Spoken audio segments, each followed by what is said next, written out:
নমস্কার।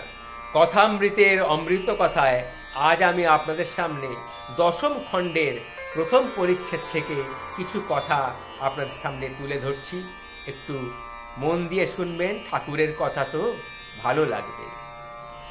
ঠাকুর সুরেন্দ্রনাথের ভবনে এসেছেন, সুরেন্দ্রের বাগানে তিনি বসে আছেন।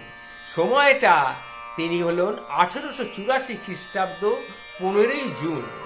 তিনি জ্যৈষ্ঠ মাস, তখন কৃষ্ণা ষষ্ঠী তিথি। ঠাকুর ভক্তদের সঙ্গে সকালবেলায় বসে আছেন সুরেন্দ্রের বাগানে। জায়গাটা কাঁকুরগাছির অন্তর্গত। সেখানে অনেকে ঠাকুরকে ঘিরে বসে রয়েছেন, কীর্তন হচ্ছে। সেখানে ঠাকুরের ভাবাবেগ হচ্ছে, মাঝে মাঝে মধুর গান হচ্ছে। কীর্তন প্রেমে, কৃষ্ণ প্রেমে সবাই পাগল হয়ে আছে।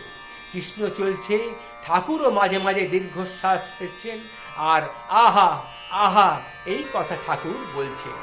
গান চলছে, ঠাকুর সেখানে তাদের সঙ্গে মুখ নাড়ছেন। এইভাবে কীর্তন চলছে। কীর্তন শেষ হবার পর ঠাকুর মূর্ছিত হয়ে পড়েছেন, তিনি ভাবাবেশে আবৃত হয়ে পড়েছেন। সেই সময় তখন সবাই ঠাকুরের দিকে তাকিয়ে রয়েছে। তখন একটু সমাধি ভঙ্গ হলে ঠাকুর তখন তাদেরকে বললেন, তখন সবাইকে বলছেন, তোমরা এসেছো গা, তোমরা এসেছো, দেখো দেখো তোমরা সবাই এসেছো। তা সেই ছোকরাটিকে তো দেখছিনি, সেই ছোকরাটি কোথায়? সেই ছোকরাটি কোথায়? সেই ছোকরাটি কে জানো তো? সেই ছোকরাটি হচ্ছে মাস্টার। তিনি মাস্টারকে খুঁজছেন। হঠাৎ তিনি দেখলেন সেখানে মাস্টার রয়েছে। মাস্টার এসো গো, মাস্টার এসো, খুব ভালো করেছো গো, খুব ভালো করেছো, খুব ভালো করেছো।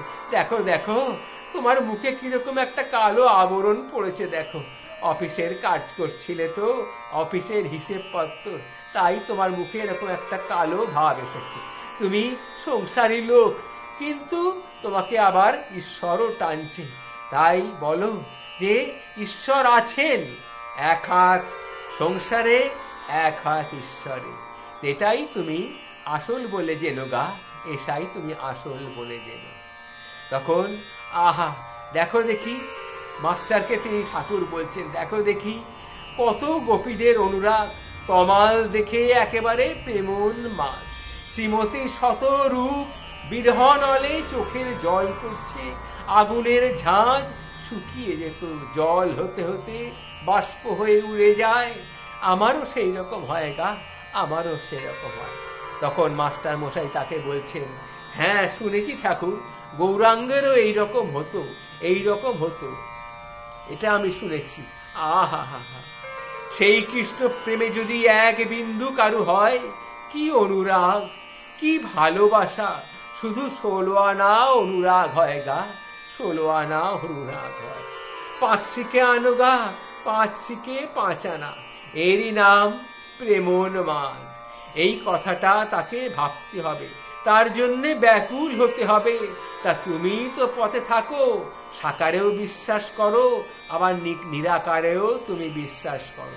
ভগবান মানুষ হয়ে অবতার হন, এ কথা বিশ্বাস করো আর না করো, কিন্তু অনুরাগ থাকলেই হলো গা। তখন তিনি যে কেমন, তিনি তখন তা তোমাকে নিজেই জানিয়ে দেবেন গা, নিজেই জানিয়ে দেবেন। যদি পাগল হতে হয় সংসারের জিনিস লয়ে, তুমি পাগল হবে কেন গা?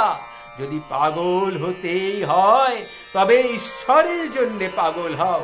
এটাই হলো কি আসল কথা গো, এটাই হলো আসল কথা।